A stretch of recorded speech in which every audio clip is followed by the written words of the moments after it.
Na sociedade em que vivemos, a comunicação é a principal forma de interagir, expor, falar o que pensa, o que quer.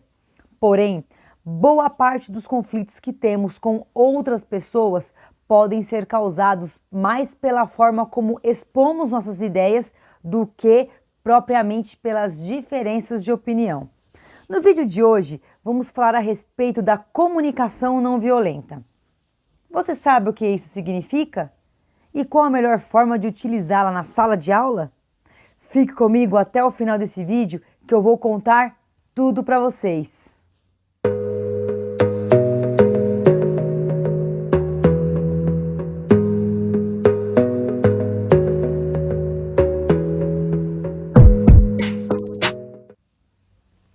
Olá, seja bem-vindo ao canal Momento Educação.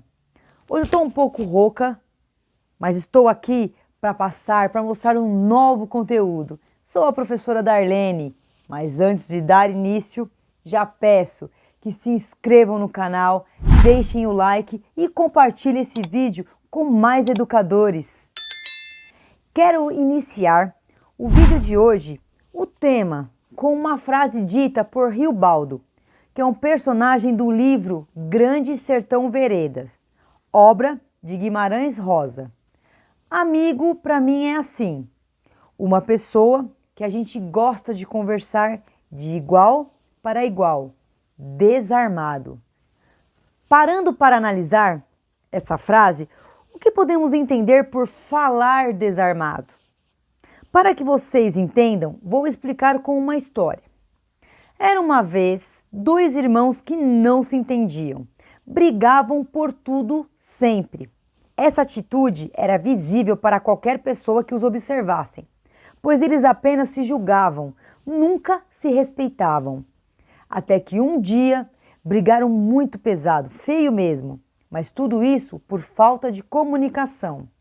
Um não soube expressar o que queria e o outro não sabia qual era a necessidade. O que fazia ambos ter aquela atitude. Depois dessa briga, esses irmãos ficaram muito tempo sem se falar. Até que um dia resolveram conversar e descobriram que muitas vezes o que ficava claro e entendido para um, para o outro não. Então, por isso que sempre brigavam. Trazendo essa história para os dias atuais, muitas vezes achamos que as pessoas ao nosso redor, nosso convívio, sabem o que estamos sentindo, vivendo, passando.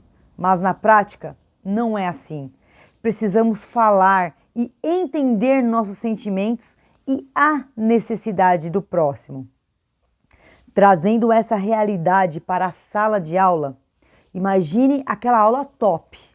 Você planejou, trouxe diversos recursos para aprimorá-la, organizou brincadeiras para torná-la mais divertida e prazerosa. E quando você entra na sala, toda entusiasmada, um aluno já inicia a briga com outro por causa de lugar. Outros alunos entram na sala correndo, brincando de pega-pega entre as carteiras. Algumas alunas sentam próximas para começar a trocar adesivos de caderno.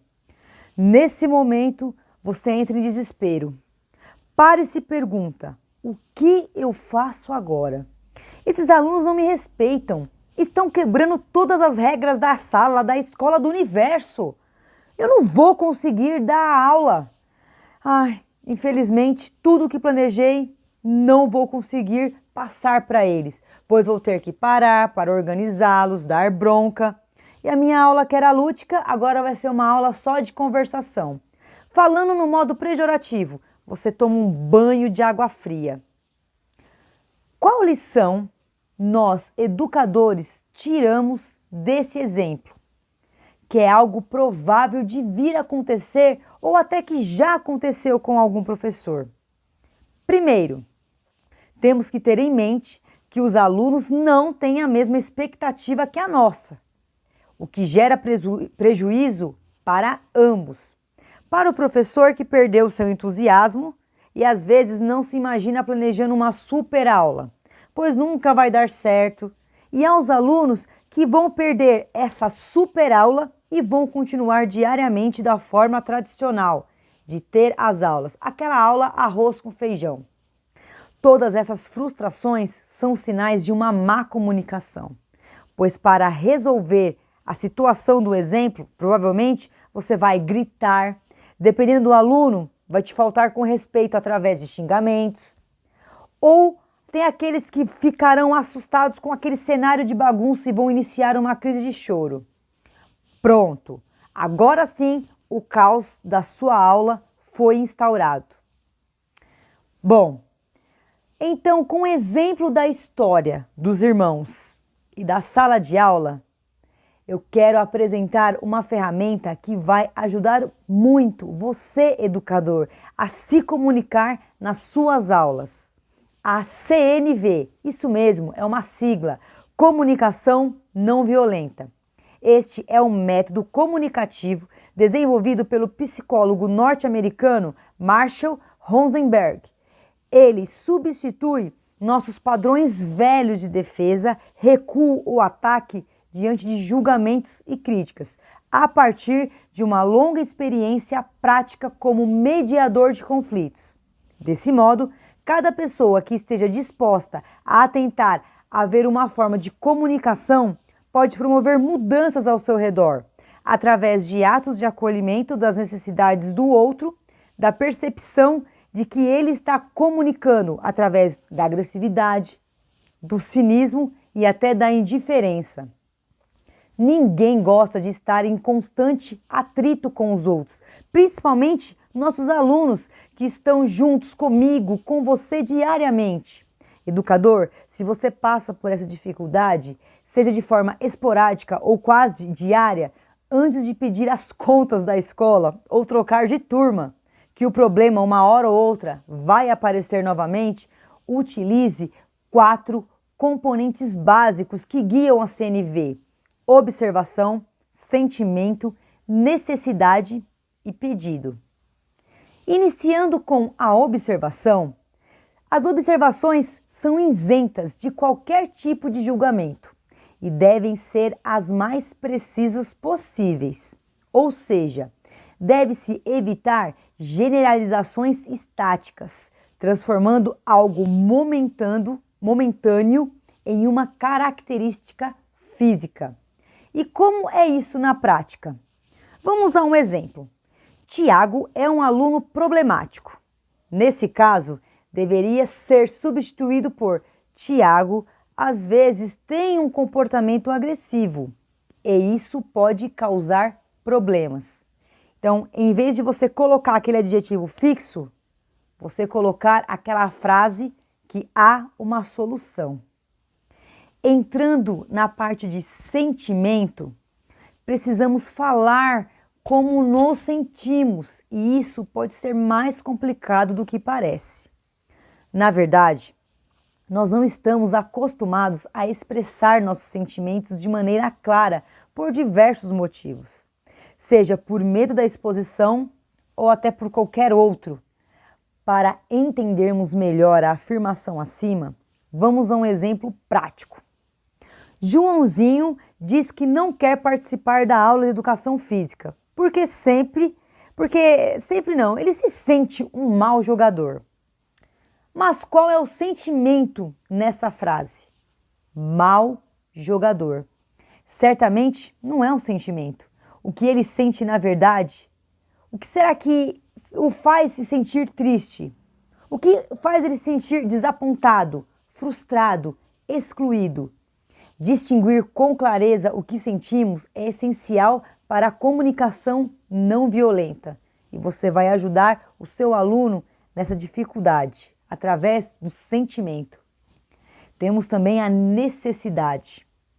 Devemos ter consciência de que os outros fazem ou dizem pode ser um estímulo, mas nunca a causa dos nossos sentimentos.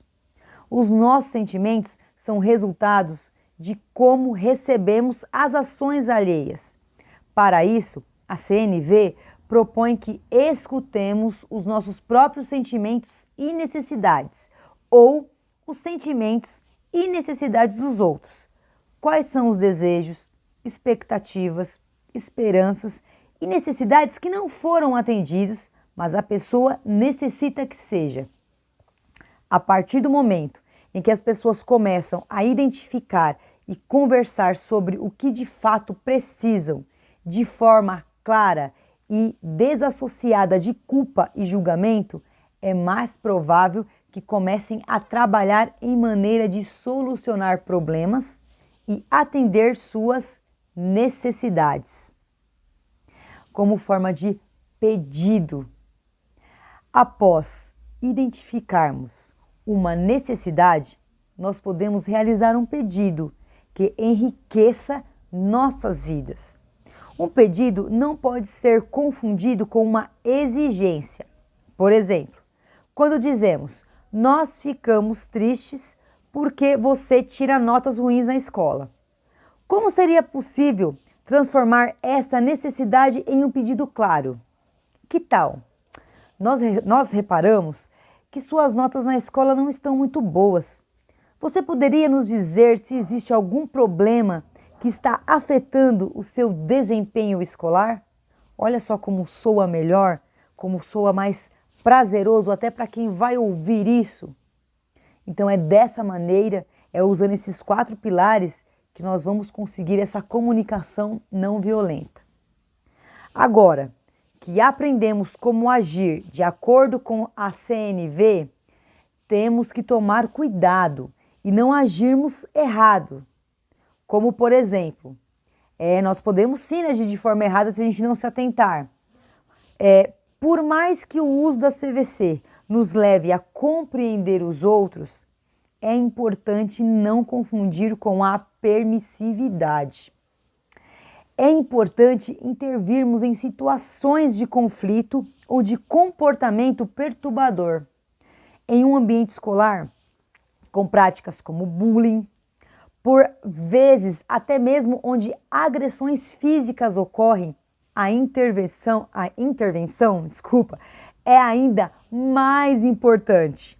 E é justamente durante a intervenção que a comunicação não violenta entrará em ação, utilizando aquela intervenção de acordo com os 4 pilares. Comunicação não violenta para as crianças, que é o nosso foco. Quando pensamos em uma comunicação entre pessoas, pensamos em algo dinâmico, de fácil compreensão, mas sabemos que na prática ela pode ser desafiadora. Como então passar algo que pode ser difícil até mesmo para adultos, eu transmitir a uma criança? Basta termos em mente que comunicação não violenta deve ser entendida como mais do que apenas um método comunicativo. Ela é uma maneira de enxergar a vida e as relações entre humanos por meio da empatia e da compaixão. E aprender a olhar para dentro de si e para outro com novos olhos. Isso pode ser feito reforçando valores como aprender a ouvir o outro. Isso pode ser trabalhado com atividades em duplas e em grupos. Ao propor temas ou assuntos de interesses dos pequenos, gente... Tem uma escola aqui perto de casa e agora é a saída dos alunos. A gente está falando de uma comunicação não violenta, então vamos manter a calma e entender porque eles estão eufóricos indo embora. Por quê? Porque acabou a aula, eles querem ir para casa e aí fica um pouco essa baguncinha e a gente aguarda para retomar no vídeo, não tem problema. Aprender a ouvir o outro. Isso pode ser trabalhado com atividades em duplas ou em grupos. Ao propor temas ou assuntos de interesse dos pequenos, pode ser jogos eletrônicos, desenhos, brincadeiras. É provável que eles queiram falar. Dentro dessa dinâmica, o educador pode fazer a mediação e conceder a palavra para o aluno. Um de cada vez. Os que estão ouvindo não podem interromper até que o outro tenha terminado. Nesse momento, é importante que todos demonstrem que realmente ouviram. Nada mais é que aquelas regras básicas da sala de aula, Quando a prof fala, o aluno ouve, levanta a mão, isso faz parte da comunicação não violenta, para um não ficar atropelando o outro e ninguém consegue entender nada do que foi dito. O que eu quero que vocês entendam com esse vídeo? Que a comunicação não violenta é, em essência, uma forma de nos conectarmos com os outros e de os respeitarmos, independente do que sejam. Ensinar esse entendimento ainda na infância certamente fará com que as crianças se relacionem melhor no presente e também carreguem essa compreensão para o futuro. Vamos começar desde já? Hoje eu vou ficando por aqui. Até o próximo vídeo. Tchau, tchau!